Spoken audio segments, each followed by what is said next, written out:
at liberty to take flash photographs, but after about 10 minutes, you can refrain because we'll have the band Duran Duran.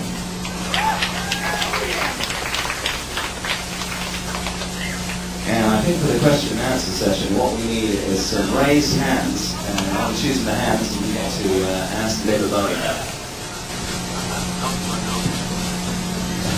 Next questions. I'd like to ask Brian, how do you guys feel having all this excitement around the band on the 20th anniversary of the Beatles?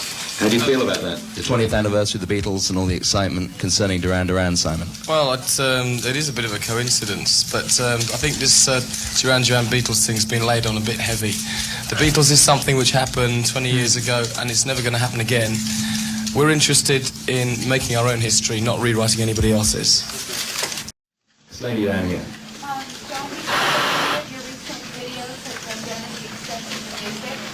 John, do you think the videos are at the expense of the music?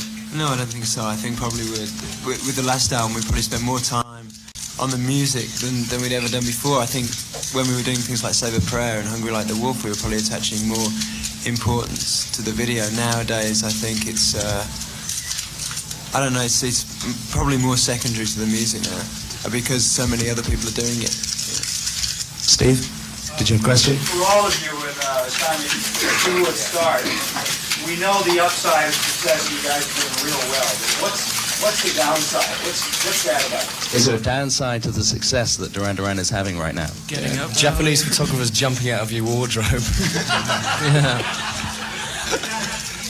We did go on a gig, where was it? Seattle. Yeah. At all the tables where there was all our food on and that, we were sitting chatting away, and 10 minutes later somebody had some voices and there was about 6 girls hiding underneath this table in the dressing room. Are you trying to say Is that a downside? Are you trying to say that's a downside? I'm making an excuse. That was quite terrible.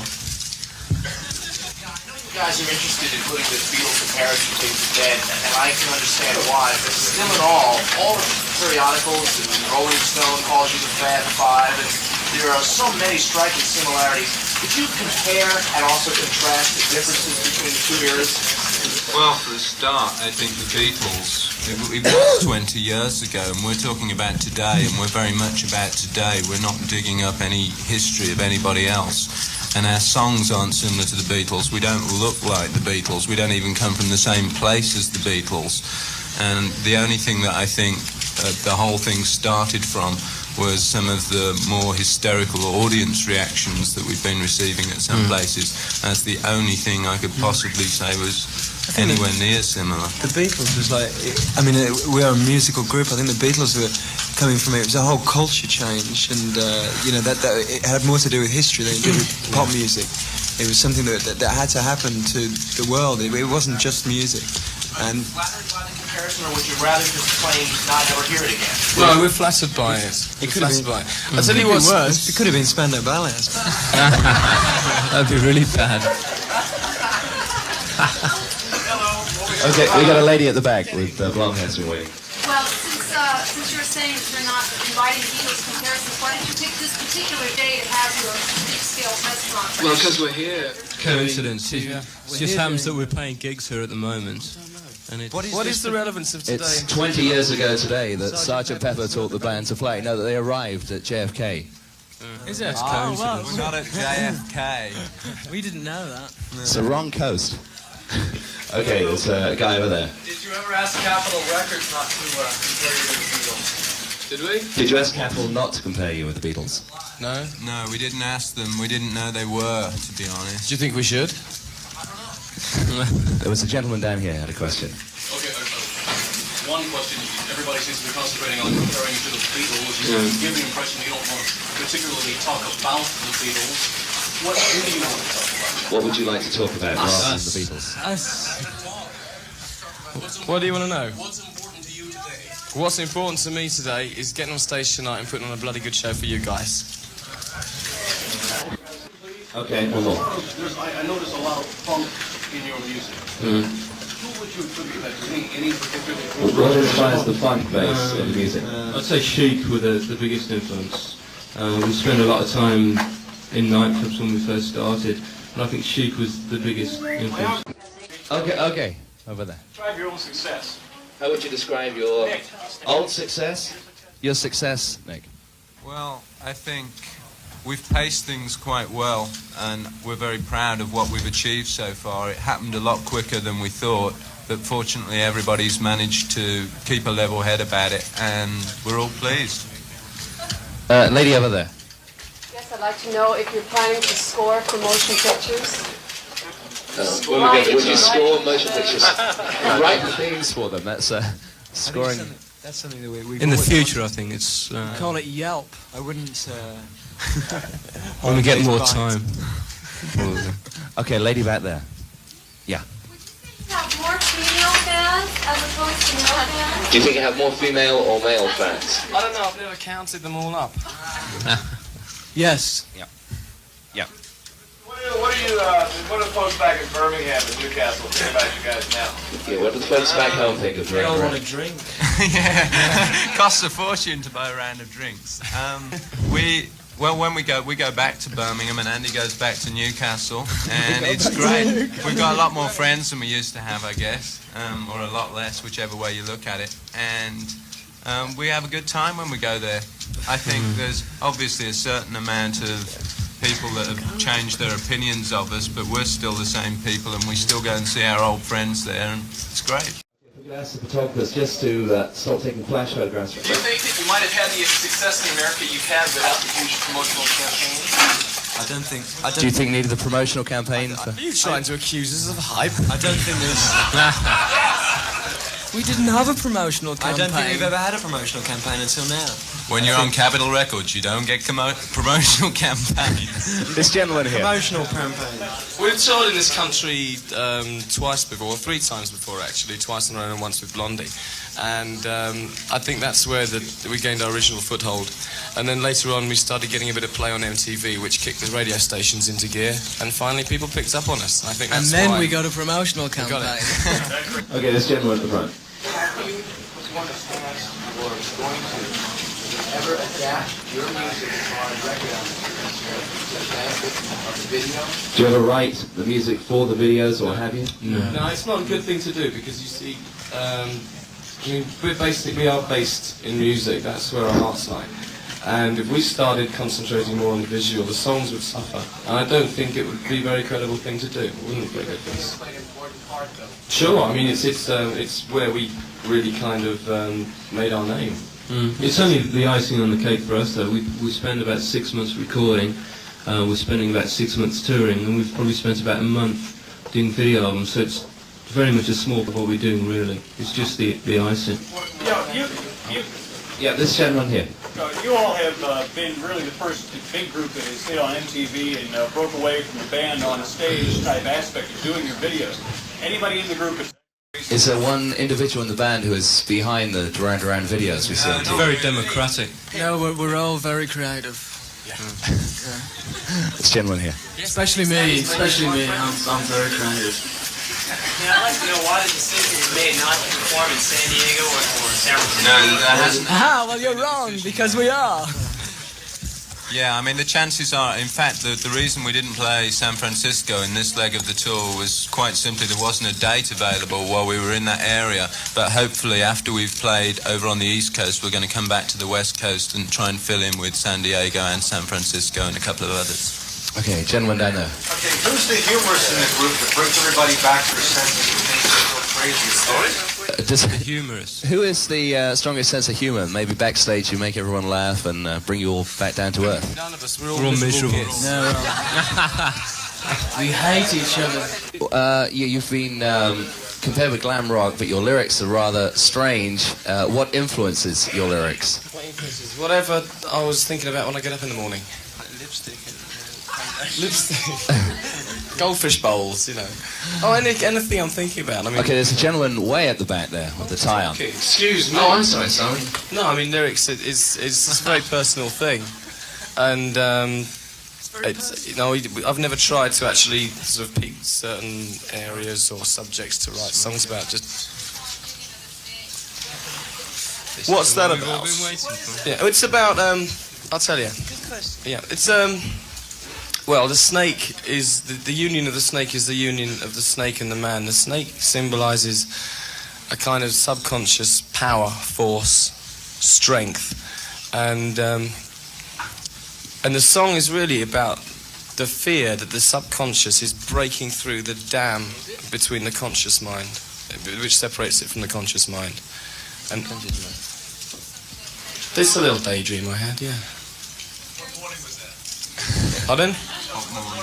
What morning was that? I think it was after a heavy night on the town. Okay, gentlemen at the back. vodka's breaking through again. What's the name Duran Duran? Got it from a cornflakes packet. Waiting for that one.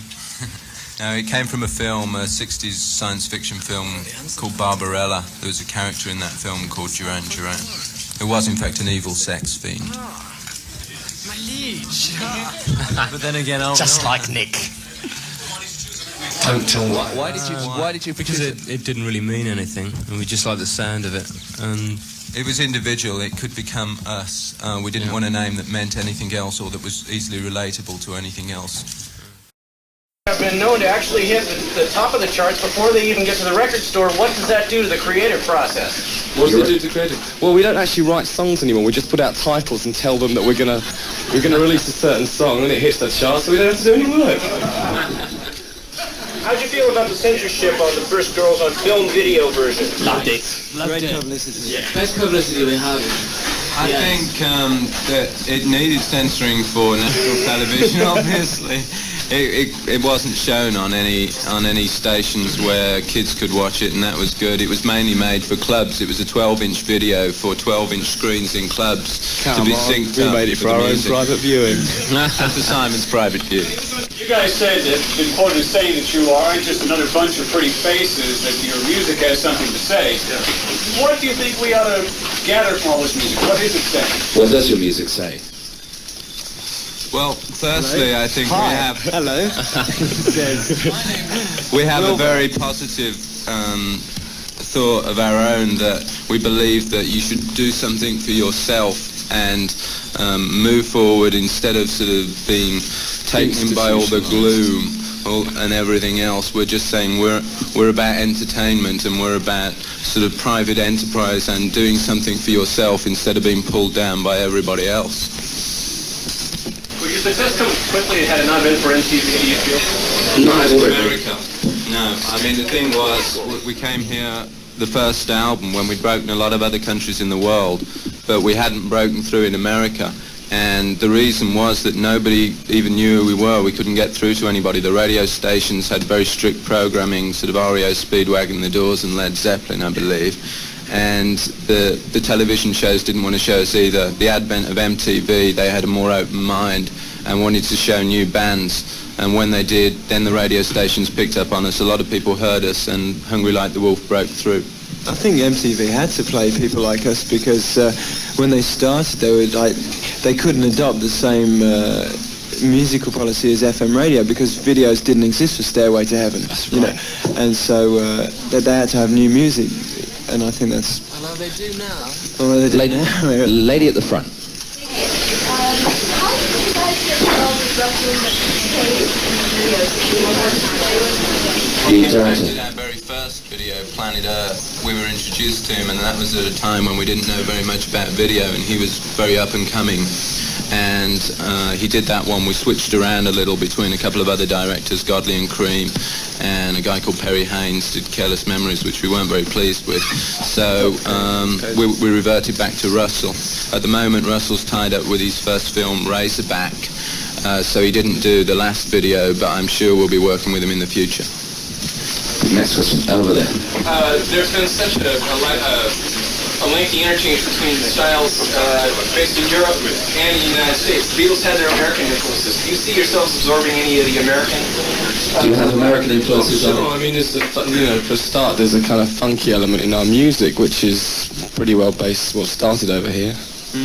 Also, I think the Rio album had a lot of impressions of the first time we were in America. Yeah. I play baseball, gentlemen. when you guys did the real album, were you frustrated for a long time? It took about 40 weeks for that album to get into the charts. So you ever think that album? Did you wait for the Rio? It was crazy. You know, I think the funniest thing was when we were touring here last time, and every week the charts would come out and we'd say, if it goes down this week, we're going, we're leaving, you know. And it still went down. It was going down to 165, 170. And we stayed. And we stayed. We still stayed, yeah. And I think that's the funniest thing then, to have gone away. We finished the tour and we were away for 4 months, and then all of a sudden the single started to happen, the album started to happen. Yeah, maybe we shouldn't tour here. Maybe we should cancel the tour. Okay, there's a gentleman way at the back. When will you do solo projects? Solo projects for the band, is that in the future? Well, when the band breaks up. When we get a couple of days off. Well, actually, no, that's not true. When we've got we've got 2 weeks to rub together, I'll knock up a quick album. Okay, way at the back Good again. boy, George. There's a hand up at way at the back. Is there a question? No, okay, this lady here then. Just waving. Hi. Hi. This lady here. Your album, Seven in the Red and Tiger, and the song Tiger Tiger. How does the tiger fit into Duran Duran? Well, actually, It's stripy and it's got paws. no. If you want to know what the title's all about, if that's what you mean, it's the album title is kind of it's an adventure story. That's what the album's about. The adventure story. We're kind of parallel adventure story to our own, and the tiger is just a symbol for luck and chance and success. Okay, this lady down here.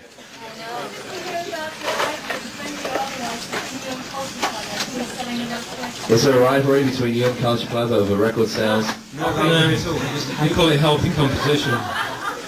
Do you have certain bands that you admire? Yeah. Current bands?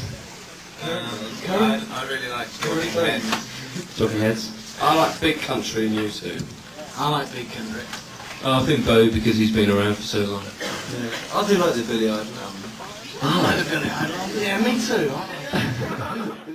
What's your favourite place to shoot? Definitely London. Home.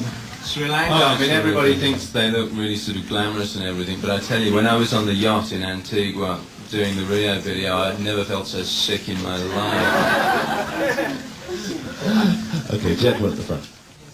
Your Duran Duran fan club, do you have like a Simon Le Bon, win a date with Simon Le Bon contest? No, the fan club is to provide information for anybody who wants it about the band, and there are certain privileges that come through it. Particularly in England, I mean, we did something with the tickets last time, whereby they could get tickets quicker, and they get different offers for things on the band. That is a real strong appeal for your 14-year-old, your teen girl. You'd be surprised, there's a lot of different people in the fan club. I mean, obviously there's a lot of girls in it, but I mean, there's all sorts of people in the fan club. 30-year-old housewives and guys who are... Some of the people... There's a lady in blue right there.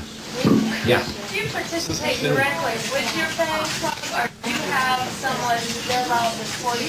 Well, obviously, while we're away, we can't participate directly with it every day because it's based in Birmingham in England, but we do, we write things for the letters and pass them through. We see a lot of them out, especially when we're in England and when we're on Especially the rude ones. And the pictures. Gentleman next to you. Why did you change producers on your latest album, and were you happy with the results? Yeah, we're very happy with the results. I think we changed producers because we'd done 2 albums with Colin Thurston that we were very happy with, but it was time for a change. You can only go so far with one person sort of outside the band, and Alex Sadkin and Ian Little were 2 people that we found that became very much part of our team for that album, and they're both very talented. Is there anyone in particular you would like to produce a Duran Duran album? I actually spent a lot of time thinking about this for the last album, and Alex Ian was somebody that was saying that we've met and we've known Ian from before. He'd done Something I Should Know, and Alex was like the only name that we could come up with. Like Grace Jones albums were the only ones that we could all agree on. Yeah. I don't think there's anybody offhand that we could say we'd like to work with. Noel Rodgers is doing a mix of the next single. But as I mean, over the period of the time that's taken just to make these 3 albums, we've found that we're actually getting more involved ourselves in what's going on. So could we see maybe a self-produced Duran Duran album, maybe the fifth album? Eventually, one day, yes. At the moment, I think we'd argue I think we all believe in individualism, really. I mean, in the beginning, certainly, we probably had more of a corporate image where we'd all found clothes that we liked that were sort of similar. But we had a laugh about them now, and everybody just dresses exactly how they want. Were you pleased at the decision to re-release the first album? Well, yeah, I think yeah, as because nobody nobody really never heard it over here. Yeah, it'd be nice for people to hear our first album. Okay.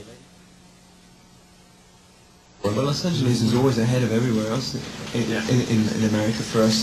We've actually sold a lot more albums in LA than any other city. And when we first came over, we were playing very, very small clubs. We actually were doing 4 shows at the Roxy. And we were doing the Greek Theatre on the last tour, and it was the only theatre date that we did. So LA's always been a little bit ahead for us in our popularity in this country. Which was funny, actually, because LA never had MTV at the time. Yeah. And we were more popular here in this city than anywhere else. So, there you go. So, there's a cat amongst the pigeons. I won't mention why. Come here, boy. Okay, that lady there. When is your next album? When it's finished. It'll probably be recorded in August, September, something like that. Actually, if you let us get away, we'll be about 10 minutes. Do you find right on the road? No. No, the pen keeps wobbling all over the place. Oh, God. Okay, Do you find you can write on the drums? I want to find out why the switch.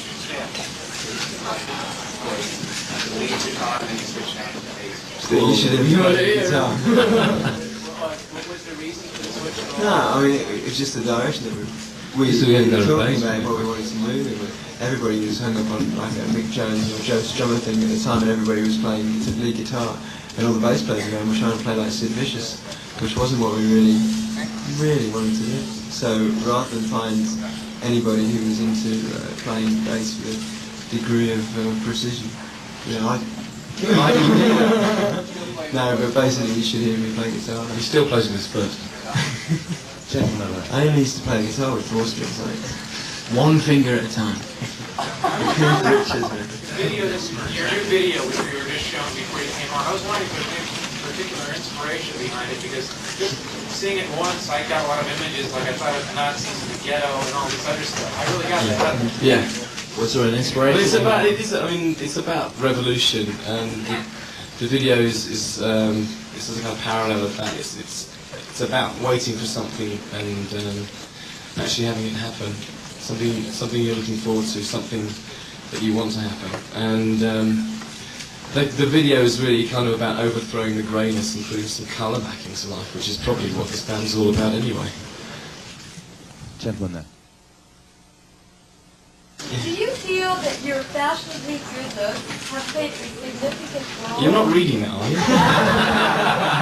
in contributing to your huge success? Do you think if you were not so cute, do you think that you would have... Are we cute, are we? Oh, isn't she nice? What's your name? What are you doing? It's difficult, really. I mean, perhaps, yes, but what if it is, and what if you wanted to have our music to play more importance? What do you do? Have a face drop? Cut your face, smash your teeth. Are you involved with any political groups or nuclear disarmament? Are you political at all? What's that? We're not. We are, but we're not allowed to say. We're not involved with any political groups, but I mean, we do believe in nuclear disarmament. I think in general, I mean, I don't think anybody particularly wants to get blown up. Do you guys play any benefit shows for something like that? There's a possibility in the future. We'll see. I think the CND thing is, they have some different policies that we haven't gone into detail with yet, so we'll see. You know, I think that always the problem with things like that is that you can agree with the basic, anti-nuclear, but certainly in England there are certain affiliations with groups like that maybe you don't agree with. They tend to start involving themselves in other areas that maybe aren't just to do with nuclear disarmament or whatever. They start to get involved with other things. Question at the back. You're breaking as a singles band. Is there much room for spontaneous composition within your studio work, the way you compose?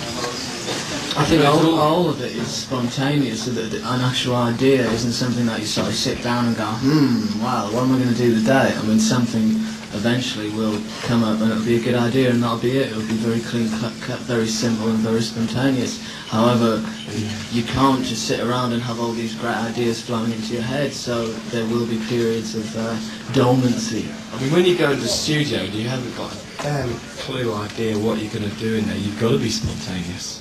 Right. But it's not always that spontaneous. Lady way back. You write as a group. Can you tell us something about that process? Well, what's it like writing as a group? I mean, there's no set. We've got no set way to write.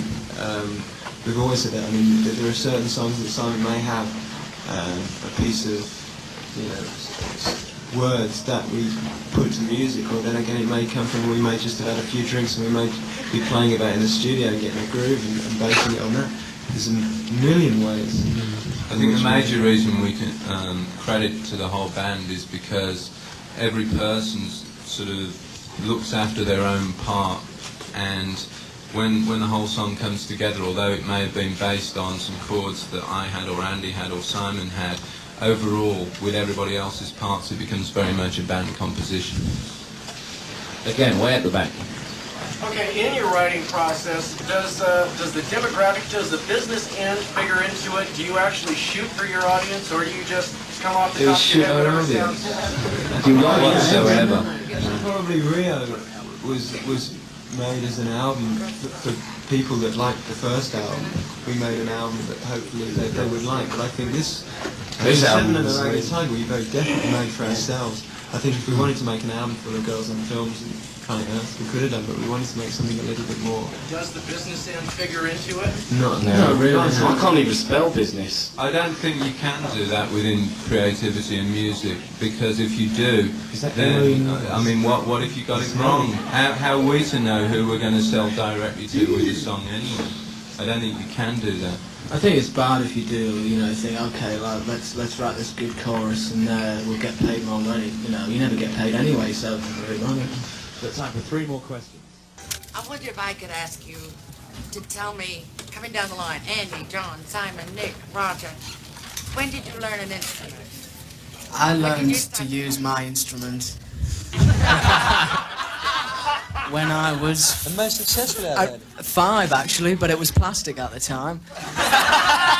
but I got a real one when I was 11. I was what you call a late developer. I didn't pick up mine until I was about 16. I was born with my instrument and it just got used sort of again and again and again. I started playing with mine when I was 17. Roger's still a just Roger about. needs 2 hands for his.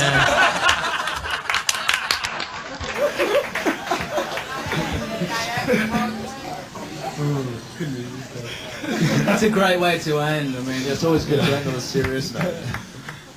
Okay, we're going to have a photo session now.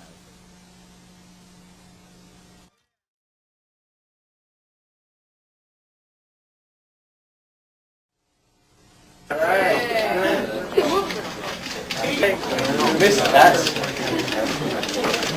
Over here, gentlemen, right here. Wait, isn't this fun? All right. Good. Right down in front, Tom. Sign in. Straight ahead, gentlemen. I know which gentleman can smile, right? Yeah, just a look. Oh, we everybody put the gentlemen over here. Guys, over here. Can you get in a little tighter?